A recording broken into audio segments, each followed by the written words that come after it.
अस्सलाम वालेकुम। तो वेलकम है आप लोगों का एएम रात चैनल में। वक्त के साथ साथ जैसे हम देख रहे हैं कि वक्त गुजर रहा है, वैसे ही एयर वॉरफेयर और उसके अलावा मिसाइल टेक्नोलॉजी, ये दोनों अपना अरूज इख्तियार कर रही हैं। आने वाले वक्त के साथ जिन दो चीज़ों पर बहुत ज़्यादा रिसर्च एंड डेवलपमेंट हो रही है, वो एरोस्पेस है, यानी कि फाइटर जेट्स बनाना स्पेस से रिलेटेड, और उसके अलावा साइबर वॉरफेयर है, और उसके बाद रॉकेट्स और मिसाइल टेक्नोलॉजी है। अगर एयर वॉरफेयर की बात की जाए तो यहाँ वो मुल्क आगे आपको नज़र आएंगे जिनके पास दो चीज़ें हैं। आइदर उनके पास एक्सपर्टीज़ है, मतलब उन्होंने जंगें लड़ी हुई हैं, या उनके पास जंग का फर्स्ट हैंड एक्सपीरियंस है। जैसे कि पाकिस्तान, इंडिया, रशिया, अमेरिका, ये वो मुल्क हैं जिन्होंने वॉर्स लड़ी हुई हैं, या जिन फोर्सेस को ये पता है कि अपने रिसोर्सेज को यूज़ करते हुए जंग में किस तरह हमने एक्ट करना है। जबकि दूसरी तरफ कुछ ऐसी एयर फोर्सेस भी हैं जो टेक्नोलॉजिकली बहुत ज़्यादा सुपीरियर है, जैसे चाइना है। उन्होंने कोई जंग नहीं लड़ी, लेकिन टेक्नोलॉजिकल वो काफ़ी एडवांस है। और यहाँ एक और चीज़ मैं वाज़े करता चलूँ कि आने वाले वक्त में आप अगर देखें भी तो एयर फोर्स से रिलेटेड ज़्यादा चीज़ें आ रही हैं। इवन आर्मी भी अपने अंदर एक एविएशन से रिलेटेड एक पूरी डिवीज़न रखती है, यानी कि उन आर्मी के पास भी हेलीकॉप्टर्स और इवन जहाज़ होते हैं। नेवी के पास उनका पूरा एक नेवल एयर आर्म होता है, और एयर फोर्स के पास तो उनके फाइटर जेट्स होते ही हैं। मतलब कि जो एयर वॉरफेयर है, ये जो फाइटर जेट्स हैं या अटैक हेलीकॉप्टर्स हैं, ये जो एयर एसेट्स हैं, आपके ड्रोन्स हैं, ये बहुत ही ज़्यादा इंपॉर्टेंस गेन कर चुके हैं। इनके बगैर कोई जंग लड़ने का अब कोई तसव्वुर कर ही नहीं सकता।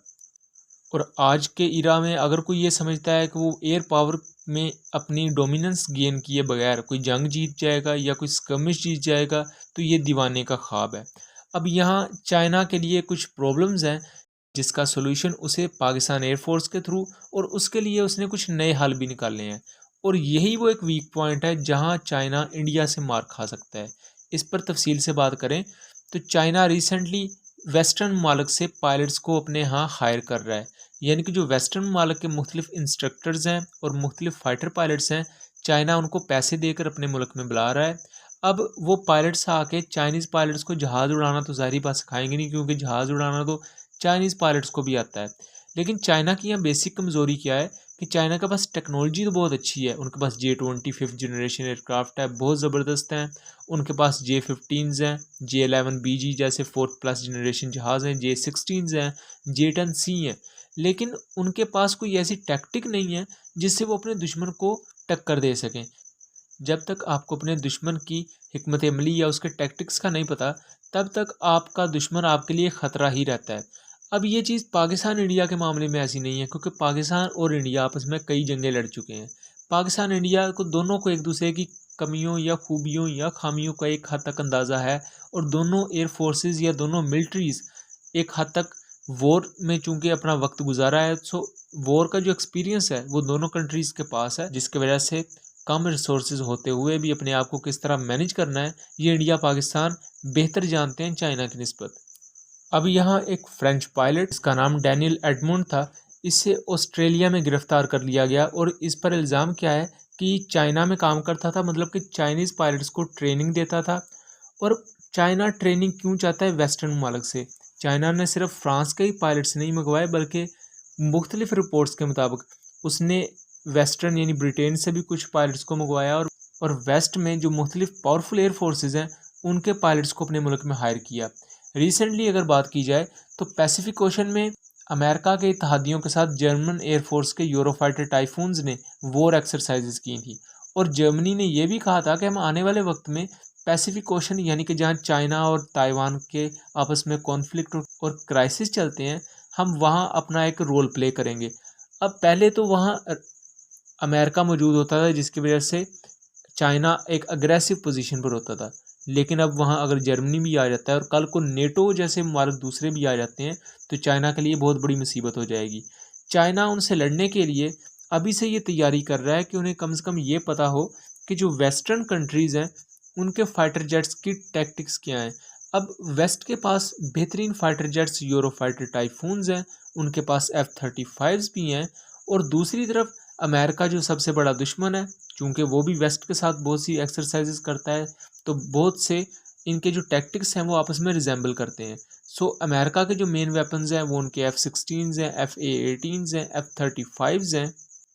तो यहाँ चाइना के लिए एक डायरेक्ट हैंड एक नॉलेज उनको चाहिए, एक डायरेक्ट सोर्स ऑफ नॉलेज चाहिए वॉर का या जंग या कॉन्फ्लिक्ट लड़ने का, जिसके लिए उसके पास बहुत थोड़े रिसोर्सेज हैं। पहला तो उनके पास एक सोर्स है वो पाकिस्तान है, कि पाकिस्तान एयरफोर्स के साथ चाइना की काफ़ी अच्छी एक फ्रेंडशिप भी है, एक स्ट्रेटजिक अलायंस भी है। सो पाकिस्तान के साथ शाहीन 8 एक्सरसाइजेज की जाती हैं। उसमें बेसिकली चाइनीज़ पायलट्स और पाकिस्तानी पायलट्स अपने एक्सपीरियंस शेयर करते हैं, मॉक फाइट एक्सरसाइजेज होती हैं। और यहाँ जो एक अहम चीज़ हमें देखनी चाहिए कि पाकिस्तान इवन इन एक्सरसाइजेज में F7 एयरक्राफ्ट जैसों को भी लेकर आता है। हालांकि F7 एक थर्ड जनरेशन एयरक्राफ्ट है, लेकिन पाकिस्तान चाइना के J-16 J-10Cs के मुकाबले में अपने F7 या मिराजिस को लेकर आता है। सो ये इस चीज़ को रिप्रेजेंट करता है, ये इस चीज़ को शो करता है कि पाकिस्तान एयरफोर्स के पायलट्स इतने कैपेबल हैं कि वो अपने लिमिटेड रिसोर्सेज में भी अपनी से बड़ी एयरफोर्स को टक्कर दे सकते हैं। और ये चीज़ चाइना भी बहुत अच्छी तरह समझता है। और पाकिस्तान और चाइना जो आपस में एक्सरसाइजेज करते हैं, इसका ज़्यादा फ़ायदा चाइना को ही होता है, क्योंकि चाइना ने एक बड़े एनिमी के ख़िलाफ़ अपने आप को तैयार करना है। दूसरा, चाइनीज़ पायलट्स की ट्रेनिंग बहुत अच्छी नहीं है, क्योंकि थाईलैंड के साथ इन्होंने मशक़ें की थी, जिनमें थाईलैंड के JAS-39 ग्रिपन के हाथों चाइनीज़ फाइटर जेट्स हार गए थे।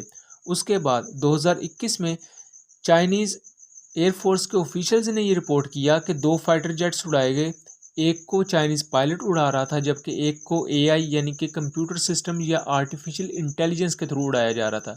और जो चाइनीज़ पायलट था वो सॉफ्टवेयर के मुकाबले में हार गया, यानी कि आर्टिफिशियल इंटेलिजेंस ने एक ह्यूमन माइंड या इंसानी दिमाग को हरा दिया था। ये बहुत बड़े कंसर्न की बात है, क्योंकि आर्टिफिशियल इंटेलिजेंस या कंप्यूटर प्रोग्राम्स एक हद तक चीज़ों को क्लैरिफाई कर सकते हैं, वो उसी चीज़ को लेकर चलेंगे जो उनमें फीड की हुई है। लेकिन एक इंसानी दिमाग यानी कि जो पायलट है वो चीज़ों को बेहतर तरीके से सोच सकता है। लेकिन यहाँ हुआ ये था 2021 में कि एक चाइनीज़ पायलट जो है वो हार गया था कंप्यूटर सिस्टम के मुकाबले में।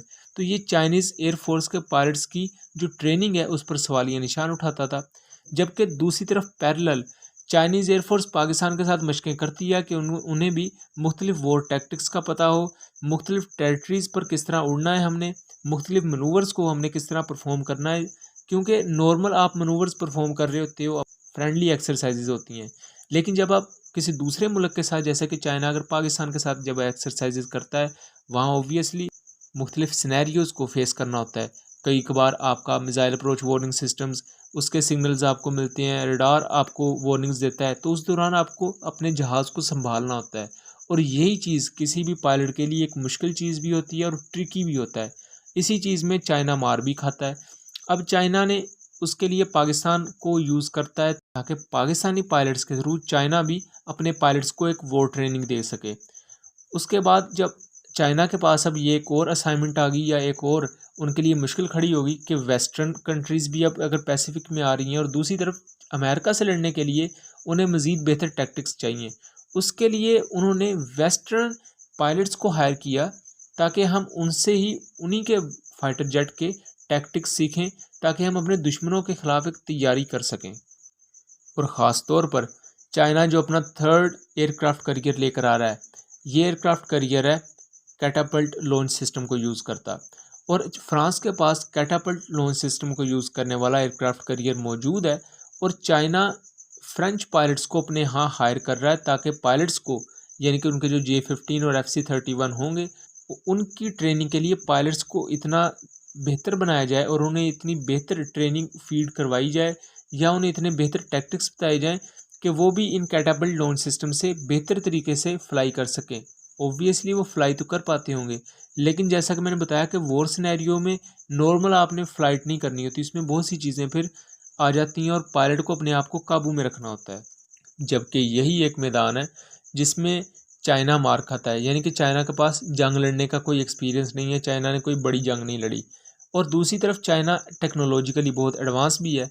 अब चाइना के फाइटर जेट्स और इंडियन फाइटर जेट्स का फेस ऑफ होता रहता है LAC पर, यानी कि लाइन ऑफ एक्शन कंट्रोल पर। इंडिया के पास इस वक्त उनके बेस्ट जो एयरक्राफ्ट है वो उनका रफ़ेल है, जबकि बाकी जो जेट्स हैं वो टेक्नोलॉजिकली कोई इतने सुपीरियर नहीं है। जबकि चाइना के पास J-20 जैसा 5th जनरेशन एयरक्राफ्ट है, J-10C है, J-16 है, इनके बहुत टेक्नोलॉजिकली सुपीरियर एयरक्राफ्ट हैं रफ़ेल से भी। तो यहाँ फिर भी इंडिया को ये एज एक किस्म का हासिल होता है, क्योंकि इंडिया भी पाकिस्तान के साथ कई जंगें लड़ चुका है और इंडिया पाकिस्तान को जंग का काफ़ी एक्सपीरियंस है, जबकि दूसरी तरफ चाइना को कोई ख़ास एक्सपीरियंस नहीं है। सो यहाँ जो एक्सपीरियंस से रिलेटेड एक फील्ड है उसमें इंडिया डोमिनेट कर सकता है और चाइना को नुकसान भी पहुँचा सकता है। लेकिन अगर चाइनीज़ पायलट्स पाकिस्तानी पायलट्स के साथ मुख्तलिफ एयर एक्सरसाइजेज में कुछ सीख चुके होंगे तो वो इन चीज़ों को ओब्वियसली टैकल कर सकते होंगे।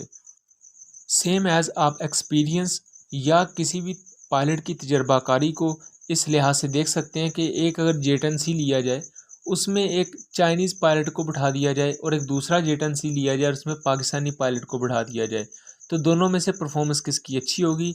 ये ऑब्वियसली इसका एक ही जवाब होगा कि जो जेट-एन-सी पाकिस्तान के पायलट के थ्रू उड़ाया जा रहा है, क्योंकि पाकिस्तानी पायलट बैटल एक्सपीरियंस रखते हैं, उन्हें पता है कि जंग किस तरह लड़नी है, जबकि Chinese pilot first hand knowledge नहीं रखते बैटल का।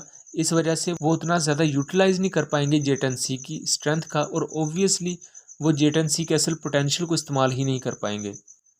और यही वो सेम वजह थी जिस पर इस वक्त हम रशियन पायलट्स को भी देख रहे हैं कि आज भी वो 23 साल पुराने अपने टैक्टिक्स को यूज़ कर रहे हैं कारपेट बॉम्बिंग लाइक, यानी कि अपने SU-25 को वो यूज़ कर रहे हैं कारपेट बॉम्बिंग करने के लिए। ये हालांकि ये टेक्निक 2001 1990 के दौर में इस्तेमाल की जाती थी, इसलिए जो आपके पायलट्स की ट्रेनिंग होती है वो बहुत ज़्यादा मैटर करती है, क्योंकि रशियन पायलट्स एक्सपोज हुए हैं बहुत ज़्यादा रशिया यूक्रेन जंग में। जबकि अगर चाइना को इन चीज़ों से बचना है तो ऑब्वियसली चाइना को कुछ इकदामात करने होंगे और चाइना उन इकदामात को कर भी रहा है। पहला कि वो पाकिस्तान के साथ लगातार एक्सरसाइजेस करते हैं और उसके अलावा दूसरे कंट्रीज़ के साथ भी, जिसकी वजह से उनके पास एक बैटल एक्सपीरियंस आ जाता है। अब वो वेस्टर्न पायलट्स को अपने मुल्क में ला रहे हैं ताकि वेस्ट के साथ अगर उन्होंने टक्कर लेनी है तो उन्हें पहले वेस्टर्न एयरफोर्स की मुख्तलिफ टैक्टिक्स का पता हो। तो ये चीज़ कितनी बेहतर होगी इसके बारे में अभी हतमी तौर पर कुछ कहा नहीं जा सकता, लेकिन ओबियसली ये चाइनीज़ एयरफोर्स की मुख्तलिफ जो कमांड्स हैं उनको और ज़्यादा स्ट्रॉन्ग करेंगी। तो आपका इसके बारे में क्या ख्याल है? अपनी आरा से ज़रूर आगाह कीजिएगा। मिलेंगे अगली वीडियो में, तब तक के लिए अल्लाह हाफिज़।